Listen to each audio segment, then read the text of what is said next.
نظریات کو درست کرنا۔ مقامی کلیسیاؤں کے رہنماؤں کو شاگردوں کے درمیان ان کی روحانی کمزوریوں سے مخاطب ہونا چاہیے۔ میں ذکریہ امیر ہوں۔ پولس رسول کے پہلے خط کو دیکھتے ہوئے یہ اصول تسلونیکیوں کی کلیسیا میں ہوئے ایک واقعے میں سے لیا گیا ہے اور اس کا تعلق نظریاتی الجھنوں سے ہے۔ اب ہم نے دیکھا کہ پولس اپنے پہلے خط میں ان کی نظریاتی الجھنوں کو دور کرتا ہے،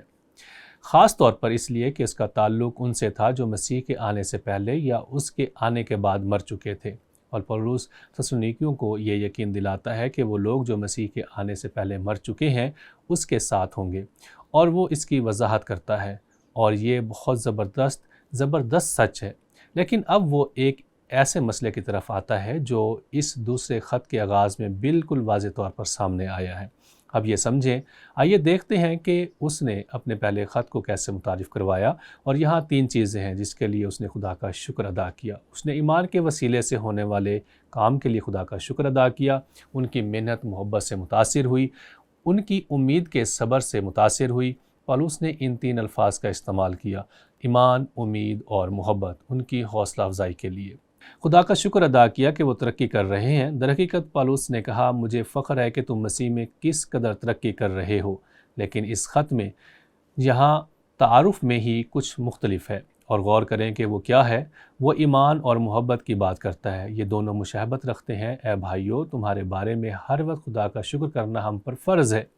یہ مشابہت رکھتا ہے کیونکہ اس نے اپنے پہلے خط کا آغاز بھی ایسے ہی کیا، لیکن اب ان میں فرق دیکھیں۔ اے بھائیو، تمہارے بارے میں ہر وقت خدا کا شکر کرنا ہم پر فرض ہے، اور یہ اس لیے مناسب ہے کہ تمہارا ایمان بہت بڑھتا جاتا ہے۔ اب پہلے خط میں اس نے ان کے ایمان کے کاموں کے لیے خدا کا شکر ادا کیا، اور یہاں وہ کہتا ہے، میں بہت شکر گزار ہوں کہ تم ایمان میں بڑھ رہے ہو، اور پھر وہ کہتا ہے، میں خدا کا شکر گزار ہوں کیونکہ اور تم سب کی محبت آپس میں زیادہ ہوتی جاتی ہے۔ پہلے خط میں اس نے خدا کا ان کی محبت کے لیے شکر ادا کیا۔ دوسرے خط میں اس نے کہا، میں بہت خوش ہوں اور تم سب کی محبت آپس میں زیادہ ہوتی جاتی ہے۔ تو میرے عزیزو، اس میں کیا نہیں ہے؟ لفظ امید۔ پہلے خط میں وہ ان کی امید کے صبر کے لیے خدا کا شکر ادا کرتا ہے، لیکن دوسرے خط میں وہ ان کی امید یا صبر کے لیے خدا کا شکر نہیں کرتا۔ اب وہ کیا کہتا ہے؟ ہم دراصل تمہاری امید کی تعریف کر رہے تھے، اور وہ 4 آیت میں ان سے بہت مثبت بات کہتا ہے جب وہ یہ کہتا ہے، یہاں تک کہ ہم آپ خدا کی کلیسیاؤں میں تم پر فخر کرتے ہیں کہ جتنے ظلم اور مصیبتیں تم اٹھاتے ہو ان سب میں تمہارا صبر اور ایمان ظاہر ہوتا ہے۔ اور وہ کہہ رہا ہے، لیکن تمہیں کیا ہو گیا ہے؟ کچھ ہوا ہے، اور وہ اب اس مسئلے سے مخاطب ہوتا ہے کیونکہ اب نظریاتی الجھنیں ہیں، اور جب آپ 2 باب میں پہنچتے ہیں تو آپ یہ دیکھتے ہیں کیونکہ کوئی ان کی کلیسیا میں آیا تھا اور علم الہی سے متعلق خدا کے دن اور یسوع کے دوبارہ آنے کے بارے میں انہیں الجھا دیا، اور اس نے ان کی امید کو متاثر کیا۔ تو پولس نے یہ نہیں کہا، میں خدا کا شکر ادا کرتا ہوں کہ تمہارا ایمان بڑھ رہا اور ترقی کر رہا ہے، لیکن وہ 2 باب میں اس مسئلے کو بیان کرتا ہے، اور وہ یہ کہتا ہے، اے بھائیو، ہم اپنے خدا یسوع مسیح کے آنے اور اس کے پاس اپنے جمع ہونے کی بابت تم سے درخواست کرتے ہیں کہ کسی روح یا کلام یا خط سے جو گویا ہماری طرف سے، میں ایک سوال پوچھنا چاہتا ہوں، پریشان یا پریشان ہونے کے برعکس کیا ہے؟ وہ ثابت قدم رہنا ہے، وہ صبر ہے، کچھ تو ہوا ہے، اور وہ بتاتا ہے کہ ممکنہ طور پر کیا ہوا ہے، وہ اس کی وضاحت کرتا ہے۔ وہ کہتا ہے، یہ سمجھ کر کے کہ خداوند کا دن آ پہنچا ہے، تمہاری عقل دفعتاً پریشان نہ ہو جائے اور تم گھبراؤ، کسی طرح سے کسی کے فریب میں نہ آنا، کیونکہ وہ دن نہیں آئے گا جب تک کہ پہلے برگشتگی نہ ہو اور وہ گناہ کا شخص یعنی ہلاکت کا فرزند ظاہر نہ ہو۔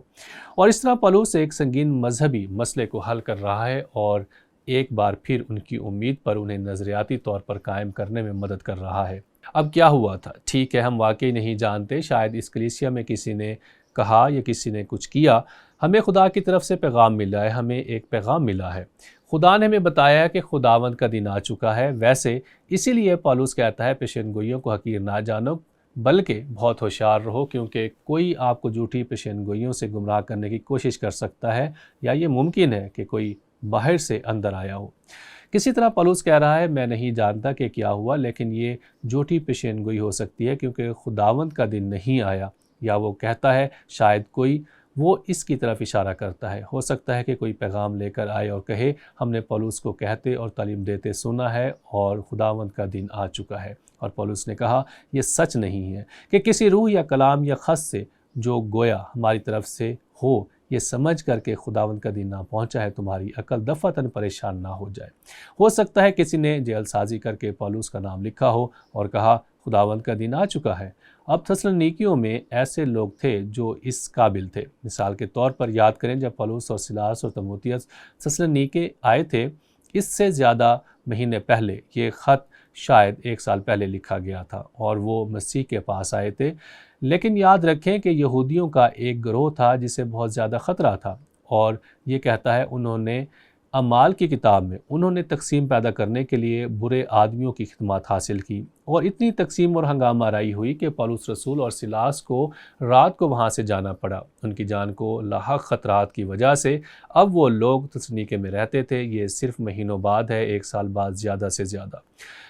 کیا یہ ممکن ہے کہ انہوں نے ان ایمانداروں کو الجھانے کے لیے کوئی خط بنایا ہو اور اس پر پولس کا نام لکھا ہو؟ یہ ممکن ہو سکتا ہے، لیکن بات یہ ہے کہ جو بھی مسئلہ ہے اور پولس بظاہر نہیں جانتا ہے، یہ پوری طرح سے جواب دے سکتا ہے کہ وہ مسیح کے دن کے آنے کے بارے میں کیوں الجھے ہوئے ہیں۔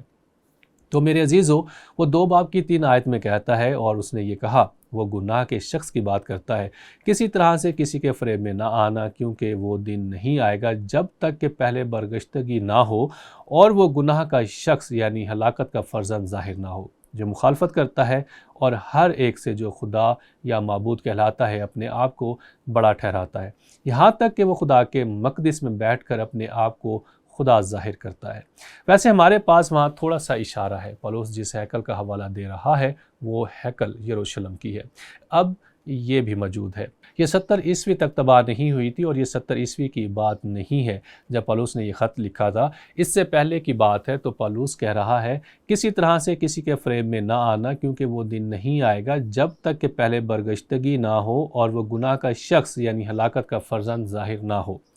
آپ نے دیکھا پولس نے پہلے ہی خط میں انہیں یقین دلایا تھا کہ وہ خدا کے غضب سے نجات پائیں گے اور خداوند کے دن کے ذریعے آتا ہے، اور اس لیے میں اسے جلال کہتا ہوں اور پہلا تسلنیکیوں 5 باب اور 9 آیت کو دہراتے ہیں، کیونکہ خدا نے ہمیں غضب کے لیے نہیں بلکہ آپ دیکھتے ہیں کہ خدا کے دن کے ساتھ غضب آتا ہے، اور جیسا کہ ہم جانتے ہیں کہ یہ صرف 24 گھنٹے کا دن نہیں ہے، یہ وقت کی ایک مدت کے لیے نقطہ آغاز ہے۔ اور اگر آپ واقعی جاننا چاہتے ہیں کہ وہ غضب کا دن کیسا لگتا ہے، مکاشفہ کی کتاب پڑھیں، خاص طور پر 4 باب سے آغاز ہو کر مکاشفہ کی تقریباً پوری کتاب تک، کیونکہ خدا نے ہمیں غضب کے لیے نہیں بلکہ اس لیے مقرر کیا کہ ہم اپنے خدا یسوع مسیح کے وسیلے سے نجات حاصل کریں۔ وہ ہماری خاطر اس لیے ہوا کہ ہم جاگتے ہوں یا سوتے ہوں سب مل کر اسی کے ساتھ جئیں، اور بے شک وہ اس مسئلے کو پہلا تسلنیکیوں 4 باب میں بیان کرتا ہے۔ تو پولس یہاں اس دوسرے خط کے ساتھ جو کچھ کر رہا ہے وہ ان کی امید پر دوبارہ قائم کر رہا ہے۔ وہ کہہ رہا ہے میں بہت شکر گزار ہوں کہ آپ اپنے ایمان اور اپنی محبت میں بڑھ رہے ہیں، لیکن مجھے آپ کی امید پر دوبارہ قائم کرنے دیں۔ اور پولس اس دوسرے خط کے ساتھ یہی کرتا ہے، جو ہمیں اس سوال کی جانب لے چلتا ہے، ہم یہ کیسے طے کر سکتے ہیں کہ ہماری کلیسیا روحانی طور پر کن پہلوؤں میں کمزور ہے جن کو بائبل کی صحیح تعلیم کے ساتھ حل کرنے کی ضرورت ہے۔ اور پھر میں آپ کو ایک اور سوال کی جانب لے چلتا ہوں، کیا یہ محبت کی کمی، امید کی کمی یا ایمان کی کمی ہے؟ اور جو کچھ ہم یہاں اس دوسرے خط سے دیکھ رہے ہیں وہ یہ ہے کہ ان کی کمزوری کا پہلو ان کی امید میں قائم رہنے میں تھا، جو غلط تعلیم سے پریشان متاثر ہوا تھا، اور اس طرح پولس ان کو دوبارہ قائم کرتا ہے۔ تو میں اس سوال کے ساتھ جو کچھ کہہ رہا ہوں وہ یہ ہے کہ اگر ہم یہ دیکھنا چاہتے ہیں کہ کلیسیا کیسے ترقی کر رہی ہے، تو ہم ان 3 تصورات کو دیکھتے ہیں، ان کے ایمان کے کام، ان کی محبت کی محنت اور ان کی امید کی استقامت۔ اور حقیقت یہ ہے کہ آپ ان میں سے 1 یا 2 میں بڑھ سکتے ہیں اور تینوں میں نہیں۔ تو میں اس سوال کے ساتھ جو کچھ کہہ رہا ہوں وہ یہ ہے کہ اگر ہم یہ دیکھنا چاہتے ہیں کہ کلیسیا کیسے ترقی کر رہی ہے، تو ہم ان 3 تصورات کو دیکھتے ہیں، ان کے ایمان کے کام، ان کی محبت کی محنت اور ان کی امید کی استقامت۔ اور حقیقت یہ ہے کہ آپ ان میں سے 1 یا 2 میں بڑھ سکتے ہیں اور تینوں میں نہیں، جو کہ اس کلیسیا میں ایک بہت اہم کمزوری تھی، کیونکہ وہ خدا کے فضل کو نہیں سمجھتے تھے کہ یہ نجات خدا کا تحفہ ہے۔ اس کلیسیا میں بہت کچھ تھا جسے ہم محبت کہہ سکتے ہیں، ایک دوسرے کا خیال رکھنا، لیکن امید کی ایک افسوسناک کمی، کیونکہ وہ یقین نہیں کرتے تھے کہ آپ جان سکتے ہیں کہ آپ واقعی نجات پا چکے ہیں۔ شاید آخر میں کسی وقت اگر آپ اچھے تھے تو خدا آپ کو قبول کر سکتا ہے۔ تو آپ نے دیکھا، میں اس تجربے میں شامل تھا اور میں ایک ایماندار تھا، اور وہاں بہت سے کلیسیا میں دوسرے ایماندار بھی تھے، لیکن جب آپ نے پوری کلیسیا کو دیکھا تو آپ ان کمزوریوں کو دیکھ سکتے تھے جن کو دور کرنے کی ضرورت تھی، اور ان سے خطاب کیا جا رہا ہے۔ واقعی میں سوچتا ہوں یہاں تک کہ آج تک ان طریقوں سے جو واقعی پرجوش ہیں تاکہ ہم ترقی اور پختگی کو ہوتا دیکھ سکیں، یہاں تک کہ اس گرجا گھر میں بھی جس میں میری پرورش ہوئی۔